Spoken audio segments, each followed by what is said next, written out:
The Brothers in Arms series returns in full force with its latest chapter, Earned in Blood.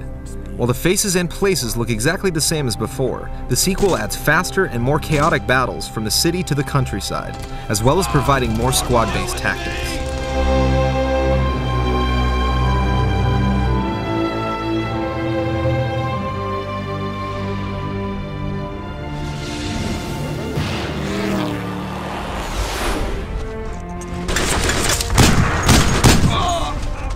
Brothers in Arms Earned in Blood breaks away from the typical World War II first-person shooter and features the best squad control to date. It continues the strategic warfare from Road to Hill 30, but adds tougher objectives and longer levels. We'll bring the supplies back, Red. You go on ahead. The squad features improved since Road to Hill 30. The men are more responsive to your orders, and the main character has more expressions when issuing commands. Move your asses! Most missions put you in control of two squads, artillery and infantry. The squad survival is absolutely necessary if you want to complete your objective and survive. This can be difficult sometimes because your troops will cut across the battlefield with blazing bullets to catch up to you, rather than follow the path you just secured from the Germans. This can lead to huge losses and leave you stranded in the middle of battle. Gotta wonder what the odds were I'd find you again. A new skirmish mode has been added which allows you to play as an American or German soldier. These missions range from invading bunkers to protecting supply lines, and they can be played solo, multiplayer, or on Xbox Live. These give you access to completely new missions and take a small portion of the single-player Brothers in Arms experience online. For squad versus squad combat, the multiplayer mode is still available. You can challenge your friends on or offline by assaulting their forces or defending your own. You have the typical World War II arsenal with the exception of the added grease gun and the German FG-42 automatic with a scope. All of the weaponry is realistic, including the accuracy, which can get frustrating. The low hit rate of these beat-up guns can seem a little over-exaggerated, especially when you can't hit an enemy at point-blank range.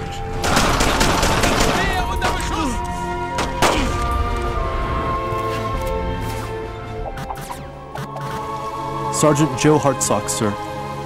The single-player missions are played from the perspective of Joe Hartsock. Well, everyone calls me Red. Earned in Blood retells part of the story from Road to Hill 30, but then continues through the French countryside and cities in famous battles such as Hedgerow Hill and Saint-Sauveur. Tell me what happened after you landed in Normandy.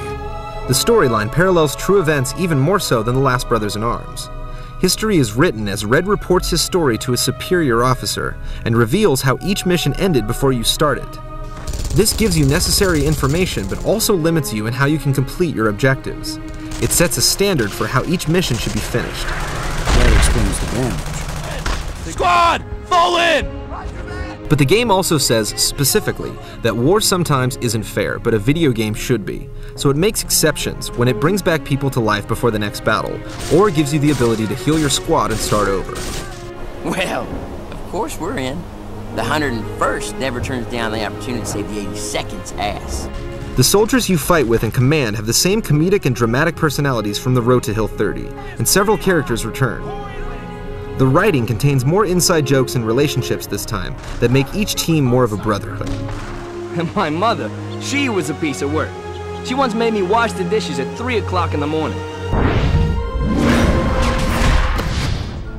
Garnett!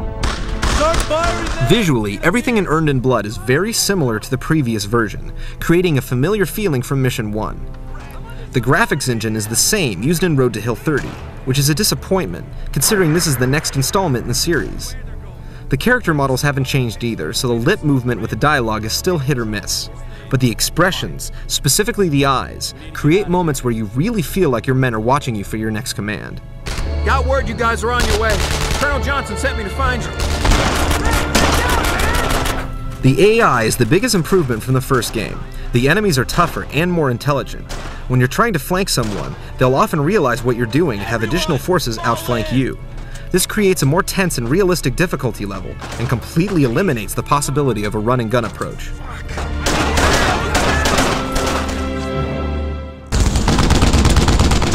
I need you all here, now! The sound of war, from the blast of enemy fire to the shouts of your fellow soldiers, really immerses you in the mission's objectives.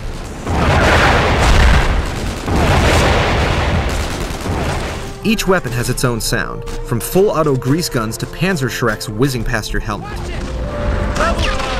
The musical score keeps each mission memorable and creates moving themes similar to Saving Private Ryan and Band of Brothers.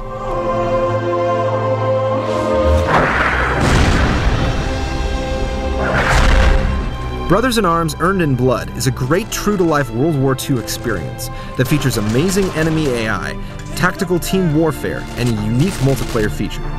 But it may disappoint some with its average graphics and difficult gameplay.